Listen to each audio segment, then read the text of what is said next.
Well, hey there, Mama, and welcome back to the Moms Overcoming Overwhelm podcast, episode 96. I'm Emily McDermott, and I'm here beside you on this journey as we work together to declutter your home, head, and heart.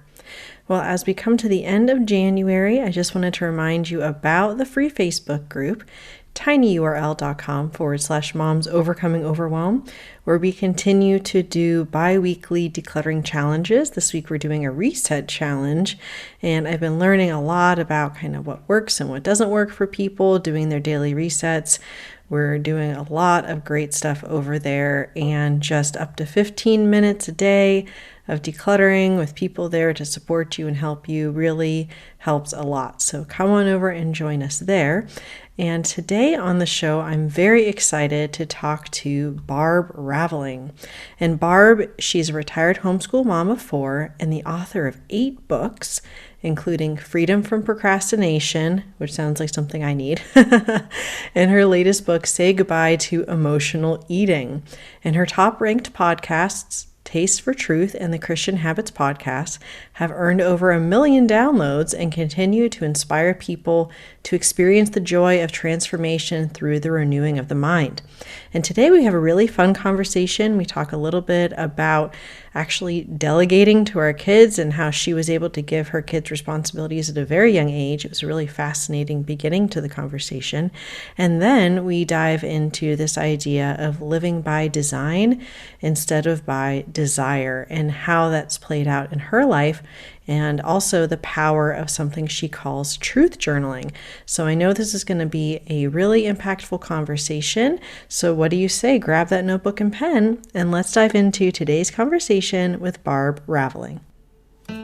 Hey there, Mama. Are you tired of all the stuff crowding your home, calendar, and mind? Do you wish you could say goodbye to the endless to-do list running around in your head?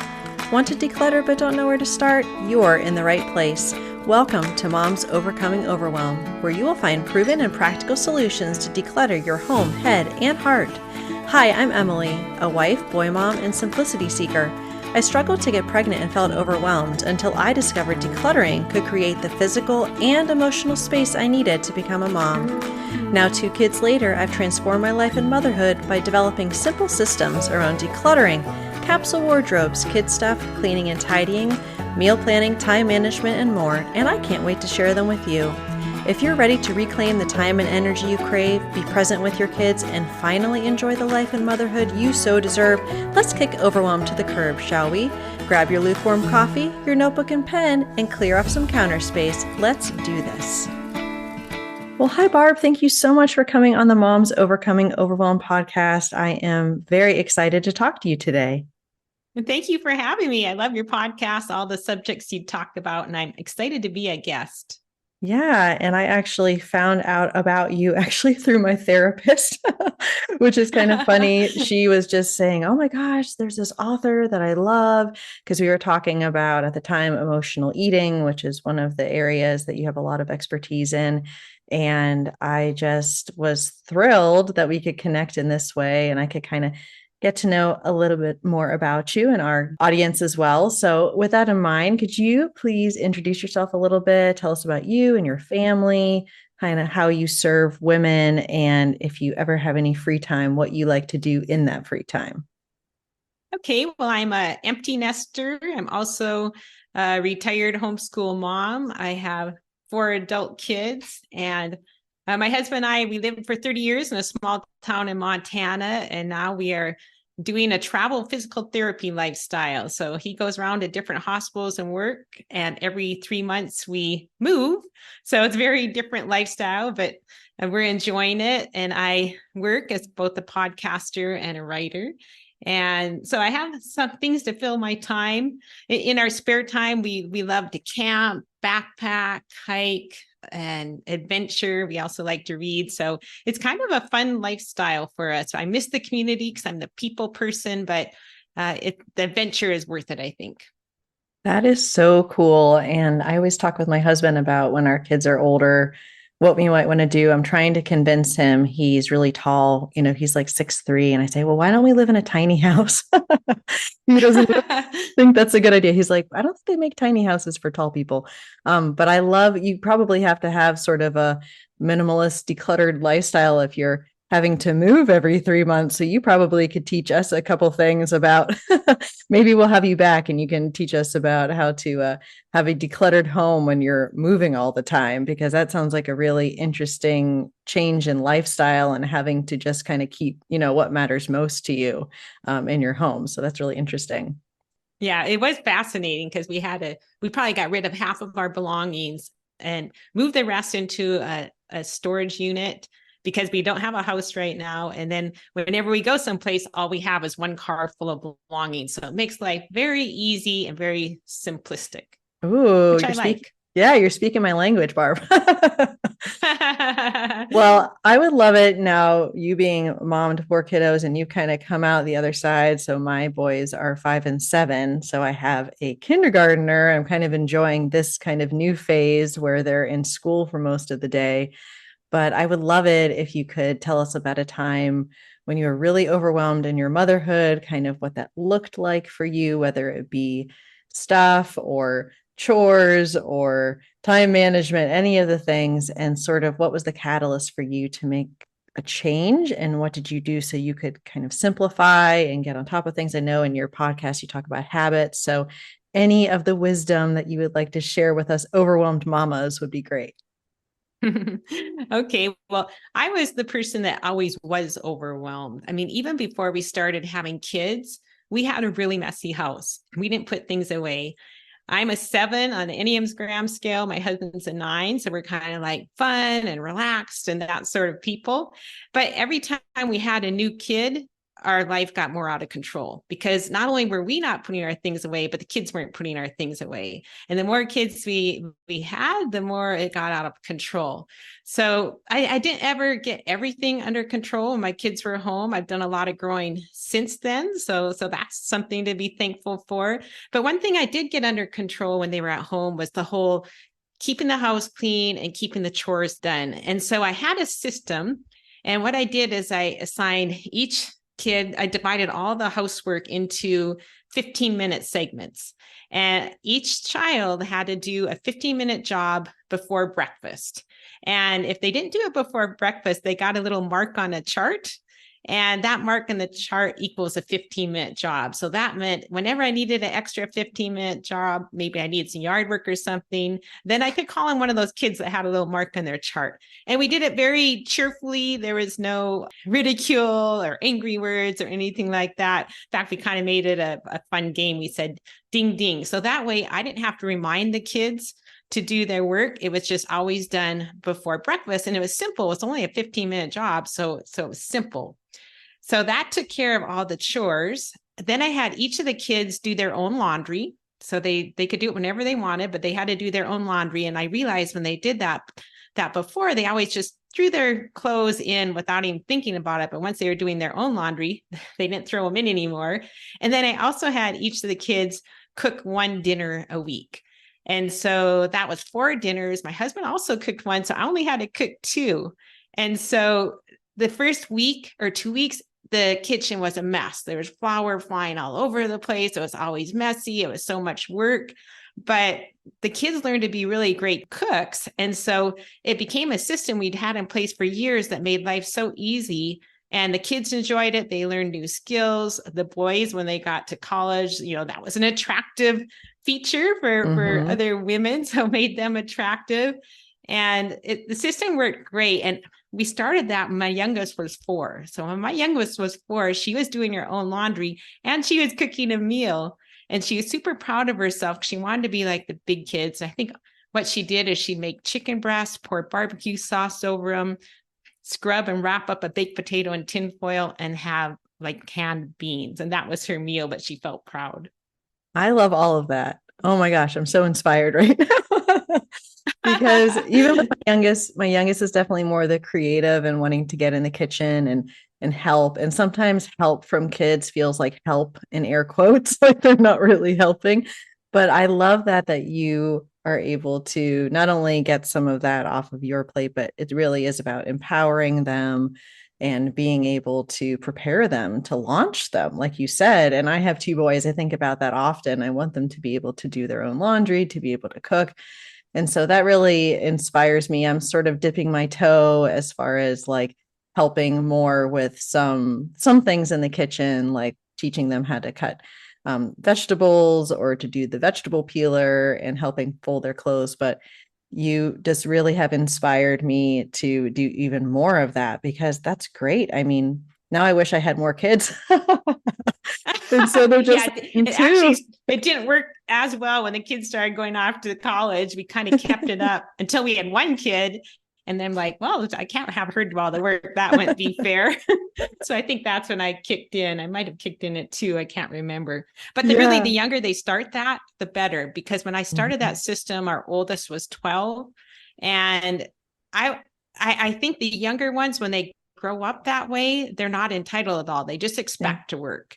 And we actually didn't give allowance either, because our philosophy was, hey, we're all working together as a family, and you don't get paid for doing chores around the house when you're old, and you don't when you're young either.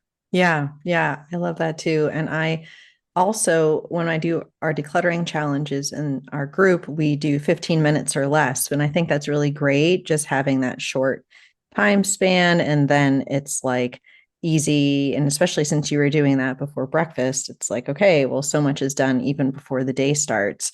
And I just think that's wonderful. So I'm inspired. I hope all the people listening are inspired as well. And now I feel like I should have just had that be the topic of our I could say conversation one other today. Go there's ahead. one other fun thing we did. Whenever the house was really messy, we put like 2 songs on the radio. So it's 2 just fun songs. And then we all raced around picking up the house. And it's like our goals get done in 2 songs. And so that was another fun way just to make the house clean and have fun while we were doing it. Yeah, I love that, making it fun and having the, and my kids have been randomly wanting to listen to, like they say, rock and roll. And I'm like, what do you mean by that? And so Oh, that's listen funny. to some Beatles and things like that. But I think it does make it so much more fun. And that's a great way to alleviate that overwhelm and stress and burden on us as moms. And with that in mind, I do want to shift into, even though I could talk about delegating all day, um, about, coping mechanisms, because the reason that I was introduced to you was about this, expertise you have in emotional eating. But even if our listeners aren't dealing with emotional eating necessarily, when we are feeling so overwhelmed and we have that fight or flight mentality, that feeling, we are turning, most of us moms, to coping mechanisms. And that can look like a lot of things. For some of us, it's picking up the phone, scrolling social media, binging on Netflix. Maybe it's drinking. For me, it's sugar for sure. And I love how you call this living by desire, sort of that we're being pulled by our desires rather than living by design. And we speak a lot here about intentional living, living in alignment with our values, making room for what matters most. And it would be wonderful if you could talk to us a little bit about shifting from being this living by desire mentality and shifting more to living by design, like what that might look like, especially if we're feeling overwhelmed as moms. We have our jobs, we're taking care of the house, the kids are pulling on our leg and yelling, mommy, mommy, mommy, all the time. And how do we actually get out of that reactivity and that overwhelm so that we can start living more intentionally? I can't wait to hear your tips on this.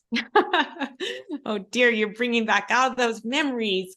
So I guess I have 2 different ways that I think about living by design rather than desire when you're a mom with kids at home. When my kids were really little, I almost feel like I might have been feeling depressed. The kids, it's just so noisy in the house. We lived in kind of a dark house at the time. I'm a person who loves adult conversation. I like to have my mind engaged. And that was back before I had my little chore system. So, that wasn't working well. And so part of living by design rather than desire is to ask yourself, okay, what do I need to change about life to make my life better? And I never did that in those days. I was a person who let life happen to me. So if I could go back and do those days over again, I would start saying, okay, what are the problem areas here? What are the things that are making me depressed, and what do I need to change? And so the little chore system and the cooking and all that, that would have been one area. And so that was a way I actually took charge and made life better, because I actually was a person who was naturally good at delegating. But maybe I would have planned some, outings with friends, or just figure out, don't let life just happen to you, but kind of take charge and say, okay, what do I need to do differently? So that's one way to live by design rather than desire. Yeah, I really appreciate that. And sometimes in the busyness of day-to-day life that we're just trying to get to the next thing, or I remember when my kids were really young, I was like, okay, I just make it to nap time. If I can make it to nap time, I'll be consider that a win. And it's hard to pull back and actually think about, no, wait, what is working? What's not working here? What's the cause of my stress? And I think something that you were talking about earlier is, does this really have to be done by me? Or is it that I think that I'm doing it better? I'm doing it. And I feel like, especially in my early motherhood, when the kids were always wanting mommy, mommy, mommy, I didn't necessarily empower my husband to be able to do some different things. And so I felt, and I feel like a lot of moms feel this way, that it's always kind of falling on us. And so that means that we're kind of in this victim mentality, and it makes it a lot easier to have things happen to us rather than kind of taking that moment to think about, like you said, what do I need to change? And do you recommend that somebody just sort of do some journaling on that, or just kind of have that couple minutes of reflective time? And then, do you figure out like who could help you or what resources you need? Like, how do you think that for you, for chores specifically, when you knew something needed to change and you knew that that was the thing you wanted to focus on, do you remember kind of how you were able to make that change and take those first steps? Well, I guess I'm a person who has a million ideas, like almost too many ideas. So those little systems and ideas came easily to me. But I think you could also Google them, because other people are struggling with the same problem that you're struggling with. So I think it's good to Google and see what other people are doing. But I also too think I wish at that time I would have changed my expectations. I feel like so often, whatever stage of life we're in, we focus on the negative in that stage of life and not the positive. And I think that's what I did. So if I could focus on the positive, it's like you have all your kids around, you're not lonely, and you have little kids loving you, and you have kids to talk to. Whereas as in my stage of life, you're always alone. So it's more lonely. Yes, you have the free time. You can do whatever you want. Your life of sacrifice is over, but each stage has its own little blessings. So maybe see what other people are doing, and maybe not put things off. So like if discipline is a problem, the kids are always rebelling or yelling or whatever, try and take care of it and figure out what to do now rather than procrastinating. So it's really easy to put off those things. And we all do. Yeah, there's lots of things I would have done differently. So I guess too, give yourself grace. Nobody's perfect. We all have our struggles. Yeah, I love what you're talking about as far as normalizing or kind of setting those expectations and having them be more realistic. And I feel like I think about my grandmother's generation versus my generation and just what she knew about what other moms were doing. It probably was her church, right? Or talking to her sisters or whatever. And now I feel like with social media, it's very easy for us to think everyone else is doing it right or everyone else is doing it better, because that's very easy for us to see and be influenced by. But I am always reminding myself, like, who am I doing this for? And what standard of motherhood am I holding myself up against as I'm making these decisions? And I found that a lot of times it was my expectations about what being a mother should be, should in quotes, because of maybe how I was raised, and being able to shift that to say, like you said, what is most important to me? What do I need to change? This is changing things, living by design based upon what matters most, right, to us, not necessarily how we were raised. So That's really helpful. Now, you said that there was one other way that we could live by design. Can you dive into that for us? Yeah. The other way is to not let our coping techniques control us. So I was a person who was not good at making myself do things I didn't want to do. And so when there's something I didn't want to do, or if I was unhappy a lot in those days, I would eat. Thankfully, I raised my kids when there was no phone. I think it'd be so hard to raise your kids when you have your phone to escape on. Mm-hmm. And so with that, don't we're all about a society doing what we want when we want, but often doing what we want when we want, it has negative consequences because we want things that aren't good for us. So I started doing something I call truth journaling.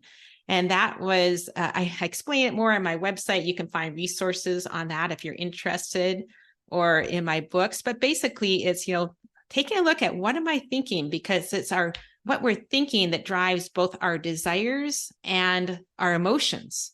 So if I'm thinking life is terrible, then I'm going to feel depressed and discontent. But the truth is, there are some things about life that is hard when you have little kids at home. But there are some things about life that are incredible and wonderful when you have little kids at home. So if I believe the lie that life is terrible, I'm going to be depressed. So I have to carry those thoughts captive to the truth and replace any lies I believe with truth. And that will automatically change my emotions. And it also helped me to have self-control with my coping techniques. Yeah, that's incredibly helpful. And it's so interesting when you're talking about truth journaling. That is specifically the phrase that my therapist used with me, which came from Uh-huh. you. That's what she said Uh-huh. has been super helpful for her. And I'm just pulling up my notes from, what she had talked to me about. And maybe you can speak a little bit more to this, but just kind of talking about, what has happened, your emotion, and examining your beliefs, and also talking about, what we need to accept in the situation, what results we're hoping for. Is that on the right track as far as like what truth journaling might look like for someone? So the truth journaling part is just looking at what you're believing, asking, is this 100% true? And then writing the truth. But some of those other things you talk about, I include in my Rally Bible study. So those are also helpful because sometimes the truth isn't pretty. But as an example, I struggled with resentment of my husband back in those years because I did kind of take over everything and he didn't do as much as I wanted him to. And so I started resenting him. So what I started doing is, well, I was